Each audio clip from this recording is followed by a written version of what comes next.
And we're back to recording. Now that I've got the proper slides up. So how do we live a good life?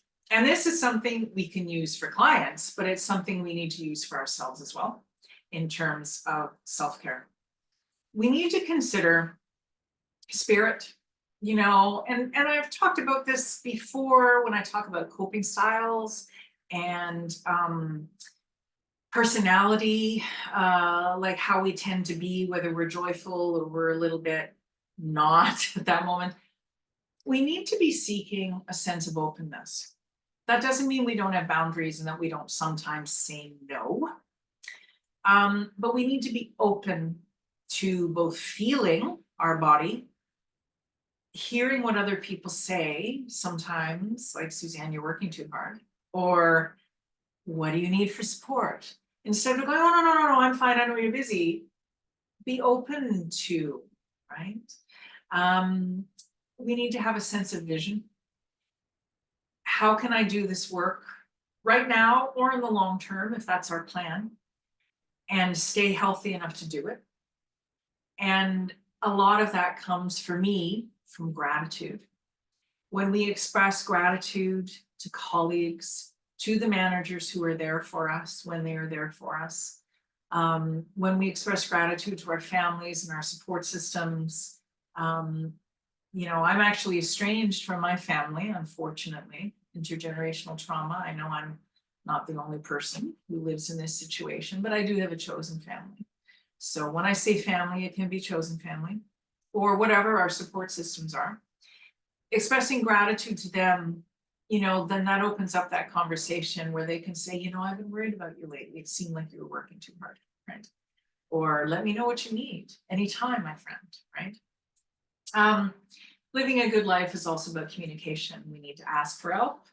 We also need to offer help because we have a responsibility to others. We have the right to respect and to reciprocity, but that's a two-way street. We also have a responsibility for maintaining our relationships that creates and sustains that reciprocity, coming to and also going out. Setting boundaries is important. I wrote about that a lot in the last book, Killing the Wittigo, because I especially find that some of our young people are a bit too, like, they're afraid to say no, because they feel like they don't have any power because they're younger.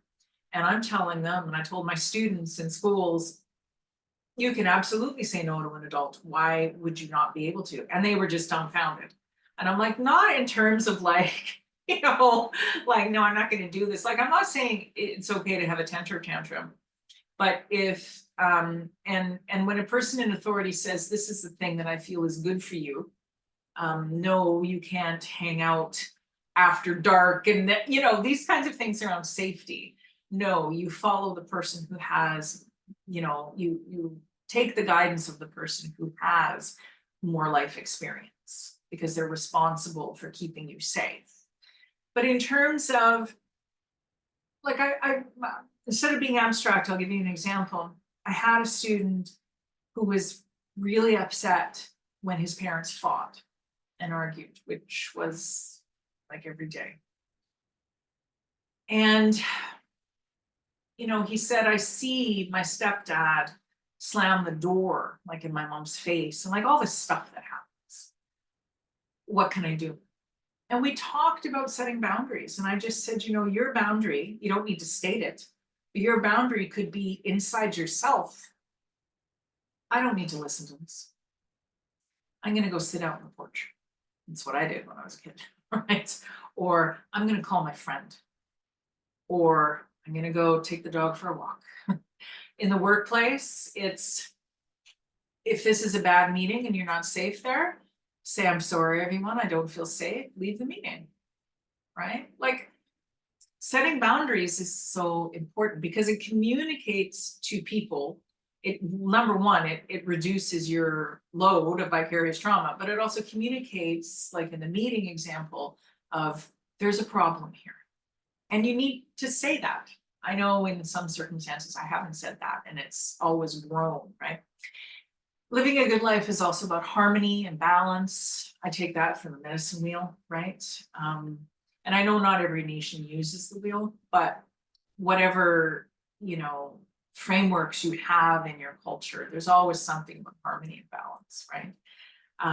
Whether it's connection to the natural worlds, whatever it is. But within that harmony and balance, things should not stay the same. We need to also offer energy to and be open to, there's the spirit thing again, continuity and change, right? Because that's what the wheel tells us as well. The medicine wheel tells us that we're always moving around that wheel. So harmony and balance, but also continuity and change. And continuity for me, you might have your own way of understanding this, but it means the continuity of ancient ideas, but also cultures change and people change. So we take what helps us maintain and we change according to what we need, right? Kinship is huge. The Cree word for that is wakotun. We have that responsibility to others. We also are deserving of respect. That reciprocity maintains relationships, and it's all bound up in love, and not necessarily romantic love. If you're talking about your partner or your family, then there's a different kind of love than love in the workplace, obviously. But it's love and kindness, right? Kindness and caring. That to me is what love is. And then we can think about life stages as well. If we want to live a good life, we need to know and find, and sometimes we don't know right away. We have to find it. It's a process, but what is our sense of purpose in life? I know that my sense of purpose really came when I got my spirit name. And it took me years to figure out what my spirit name meant. I'm like, oh my heavens, what does that even mean? It took me years, but it has been a good guide. And it's changed over the years, like deeper sense of what it means. Ooh, I hadn't thought of that 20 years ago. So find your purpose. Find a sense of belonging. Again, can be chosen family. It can be belonging at work. It can be belonging with friend, whatever. You know what it means.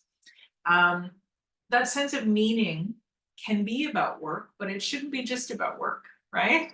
So your sense of meaning should also be about why you're doing the work. And it should also kind of, I think, refer to, why am I here? It is to serve others, but also serving ourselves as people who work in helper roles. Serving ourselves makes us stronger in doing our work. So our meaning for being is not just about serving others, it's also about serving ourselves, right? Ourselves. And I've mentioned connection to the natural world. It is just, it's number one for mindfulness and centering and feeling connected, right? So we talked, this is from week number 1. I just wanted to remind us, trauma-informed care is about safe, empowering spaces, regaining a sense of control, building trust and relationships, which hinges on accountability, unconditional positive regard, no judginess, anti-oppression, strengths-based, but not just stopping at resiliency, really getting at healing. Just a reminder about all of that, because when we talk about self-care, we need to be trauma-informed around our own self-care. So the questions here are all about getting at that. So we talk about kindness and compassion. Are we showing that to ourselves? A lot of times we're not, because we're working too hard and we're not paying attention to what our bodies are telling us. And, we might be, a little frustrated with the kid or something. Are we showing kindness and compassion in our own lives? And it's like that journalist example that I used earlier. I was so impressed with her stating publicly on the radio that I didn't want to do certain kind of stories because I had a sense of shame. And so be aware of what we're carrying as we go into the work, right? For me, a lot of it was about not trusting other people. And so a lot of people would see me as, well, she's kind of like working on her own. Well, that was because I didn't trust certain people to work with them. Now that's my thing that I need to get over. I need to show my coworkers that I want to work with them, right? So knowing all of that can help avoid sticky, tricky situations. both with clients and in the workplace. When we talk about being trauma-informed, returning, a sense of joy and control to the client, well, and those questions, remember, like, oh, I don't know anything, or this or that. How do we helpers view ourselves in the world, right? How do we have a sense of control over our own lives? A lot of times we don't. So how can we deliver that kind of trauma-informed care of helping a client or a student retain control over lives if we're not doing that in our own lives? We have to model. Doesn't mean we have to be perfect, but we have to model that for the client, right? How are our own relationships? If we're talking about relationships with someone we're working with, or if we're talking about relationships in the workplace, we need to check in about our role in the whole back and forth. That example I used earlier about, going into my, freeze mode, that wasn't helping things. I was definitely victimized, but I wasn't helping things. It's like, the happy, happy, joy, joy, and the intergenerational trauma stories, everything exists in balance, right? So we need to have an awareness of what we bring to the table, right? In order to do our healing work, that influences how we help others. So preventing compassion fatigue, I'll be quick because you don't need me to read these to you when you're getting the slides. But find a balance. You need time away. Don't be doing weekend reading on research papers. Just don't. Avoid the information overload. Read a novel, watch a movie, take your own time. Check in, pay attention to your body, your spirit, mind. Take part in activities that give you joy. You deserve it. And focus on what you can control, right? No unrealistic expectations about, saving a person or saving a world. I think we've all been there. What can I control? I can control my thoughts and my feelings. And in doing that, I become more able to serve this client or this institution, this system, right? So we want to move from compassion fatigue into compassion satisfaction, right? Where we get that satisfaction from helping others, where it's not always overwhelming us all the time, where during times of crisis, we feel a sense of empowerment and we feel confident that we know what to do. Instead of like the cartoon at the beginning, feeling like everything's overloading us and we finally trip up, we want to get past that space of feeling overloaded so that we can feel like we know what to do to empower ourselves. If a client or a student's in crisis in front of us, or whether it's a workplace crisis, our own family crises or support system, life crises, and we're still doing the work, or indeed a wider community or systemic issue. Doing this work gives us the ability to learn lessons that can help us in our own healing journey, right? So it's fine that we take those lessons. It can be about us. It doesn't just have to be about serving others, right? I find emotional bonding with, colleagues to be a really, really important thing to do. The appropriate boundaries, of course. We don't want to be trauma bonding all the time. Really, gratitude for the opportunities, for the things that we've learned, the relationships. All of this can lead to a greater awareness of what's important for life, living a good life, and then we bring that into our work. That is a goat, yes, indeed. Those are 2 more goats. And the reason why I have them in my slides is because I took a day off last week and I went and visited. This is Lily, and that is Poppy on the left and Lucky on the right. Yes, I have a neighbor here, a friend who has goats. And I went and visited them for a whole hour. Yes, indeed, in the middle of my workday when I had deadlines. And that's okay, because I needed to do it, and it made me happy and it calmed me down. Look at them. They're so cute. So you need to take care of yourself. And we'll end with these ideas First one, yes, you do deserve it, okay? Self-care is not selfish. When clients and community are suffering, it's not selfish. This is what we need to do in order to do our work. I think it's an ethical responsibility, self-care, because if we're not engaging in self-care, then we can't provide the best services to our clients or our students or the place that we work, right? We have to balance like risk, the risk of doing this work, the sadness that we might hear, the vicarious trauma we might experience, with the resiliencies that we have or get out of this work. But then we need to use self-care to build greater resilience and deliver us from and let that energy flow out of us again, right? So take care of you. Don't feel guilty even for 1 minute, okay? Go visit some goats if you have some neighborhood goats or some horses or whatever. Now, basically for me, self-care is like the 101 of self-care, and somebody brought up meditation. So I think a lot of you are aware of this, but let me stress that there I've used the word stress. Stress management is really what self-care is for me. If you have another way to understand self-care, feel free to put it in the comments. We can all teach each other. But I think we should have some sort of daily practice of stress management. It doesn't always have to be visiting the goats. Sometimes I take a walk. I'm looking out, it's quite sunny here today. Yay! It hasn't been sunny for like a couple of weeks.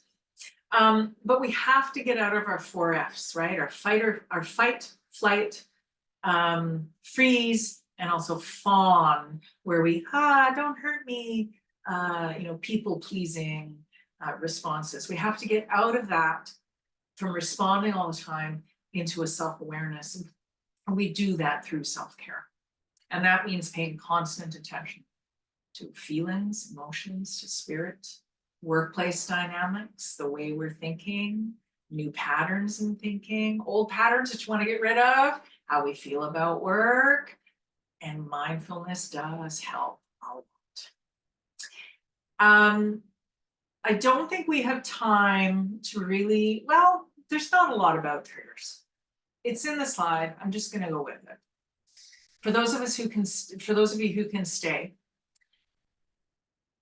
triggers are basically just feelings that come up from the past. No, they're actually feelings about things that are happening in the present, but they slam us into the past because it kind of relates to, or it kind of feeds into or triggers unresolved emotions that we have from whatever we may be carrying as people in helper roles. So that's when present becomes and it's all a mess. And we might find ourselves in one of those 4 F responses: freeze, flight, fight, or fawn. And when we're in that moment, it feels like we have no control. This happened to me recently. A journalist asked me a question that was very invasive, and I wasn't prepared for it. I thought we were talking about another thing, and it felt like an ambush, and it scared me, but I didn't even realize that. I just got triggered, and I went into this thing, and it really felt like I had no control over the conversation anymore.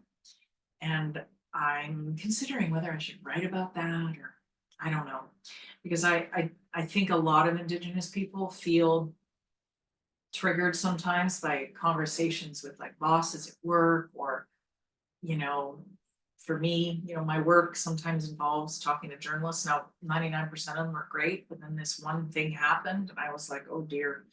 But triggers do tell us what we need to work on. And when I had that experience a few months ago, I realized, you still have some things around this, right? And I had to sort of, so triggers are actually a bit of a gift, right? They show us the unresolved emotions or the unresolved issues that we might still have that we haven't really understood or dealt with. It's not nice to experience them though, because we feel slammed into the past, into these and we feel like we have no control, and that is re-experiencing a trauma. But they can be gifts, right? So if we ever feel like some triggers can be about feeling powerless, like, yeah, I got like bait and switch in this conversation, being judged, oh yeah, unheard, oh yeah, blamed.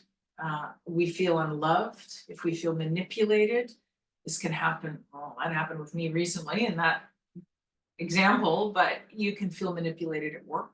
You can feel controlled. Any of those things, these are common triggers, and it just slams us into our own unresolved issues, right? So consider these moments, try to understand them, where, okay, I was triggered. What did I feel in that moment? So my example that I'm using today of that conversation I had with that person, I realized, oh, it's because, we had agreed to talk about something else. And then they asked this question, and it's like, huh, I felt like I had no power. I felt manipulated, right? So always try to look at when you're triggered in the moment and you have this outsized reaction, either fear, anger, or whatever it is. Okay, realize that's a trigger. What does it relate to in the past, and what's the issue? Is it power? Is it not being loved? Whatever it is, it can be different things, obviously, at different times, right? Try to understand your triggers, because actually they are gifts. It's hard when you're in the moment to think that way, but afterwards you usually can, right? And again, this is a reflection question for you when you receive the slides. Try to understand your responses when you're triggered. Do I freeze, flee, fight, or fawn? I tend to freeze myself, and I used to fawn. I think I'm getting better at that. And ask yourself, when you respond from this place, your go-to coping mechanism for a trigger, what is the impact on your work, on your colleagues, on your family, whatever situation it happens, or if it happens at work and then you take it home to your family or your support system, what impact does it have? And if it's happening in the workplace with a client or like a manager or something, do you get what you want from responding in this way? I would argue usually not, because if we respond with fear or anger, that's not going to be a healthy conversation, either with a client or with a manager around change, right? So, there we go. Think of triggers as gifts. I think we need to learn the difference between something that feels disrespectful and when someone is disrespecting us. So sometimes triggers can be over nothing, and that's when we feel disrespected, but that's really about all those unresolved emotions, and we just feel disrespected, and it's not really a thing, and we need to be able to have those communication skills to work that out with that person or that client, and work it through. Then there is, as with my recent example, someone who does disrespect us and we are triggered, and it helps to know the difference, because at first I was thinking, because they gaslight you, like, well, that was an outsized response. Well, yeah, right? Because you just disrespected me. But you have to, in your own mind, body, and spirit, understand, am I just feeling disrespectful and that wasn't really what happened? Or was this a disrespectful exchange? It's handy to know the difference. We carry around stuff, same with every human being, but same with our workplace colleagues, same with our clients or our students. And unless we know our triggers, we're going to be in situations where we see everything as an attack. And I think sometimes that's behind a lot of lateral violence, where everybody feels attacked. And so then their only response is to attack others, right? I think we all need to calm down. And that's where the meditation comes in. Then we can more clearly see, no, that was clearly disrespectful. This is something we need to work through. Or that was just me and my unresolved emotions again, right? And that's a whole thing that helpers need to do. And I put it in here as part of self-care, because this frees us. When we're not always getting triggered because we feel disrespectful, disrespected, then that frees us from all of that drama of always feeling the feels, then we can be more grounded and of better service to the work that we're doing. So don't let triggers be in charge. As I've said, you got to be aware of it, you got to name it. Ask yourself what it means. Do the exercises that we talked about 2 weeks ago, our last session, or get that, meditation as medicine book, or whatever you use, online app, whatever it is. Be kind to yourself. It's okay if you had a trigger and you acted in a certain way. It's okay if a client or a student does. The more we forgive ourselves, the more we can also extend compassion and understanding to our clients and our students, right? Get support, right? Tell the client or student to get support. Be truthful, is this really a trigger, or am I just feeling disrespected, right? Feelings are real, but sometimes if they're about the past, they can interrupt our work in the present day. So be truthful with yourself. That's what healing is. Don't feel ashamed. It's okay. We're human. But try to be different, right? And engage in things that allow you to think about things, to reflect, to take care of your spirit. Go out and play some basketball, play some table tennis, create a work of art, write in your journal, just sit around, look at the sunset and reflect. Go dance, sing a song, whatever it is, right? Managing triggers, we talked about mindfulness, grounding exercises, that gets us out of our fear center in our brain and into the hippocampus. This is Western science, but it makes sense to me. So, two-eyed seeing, why not use it?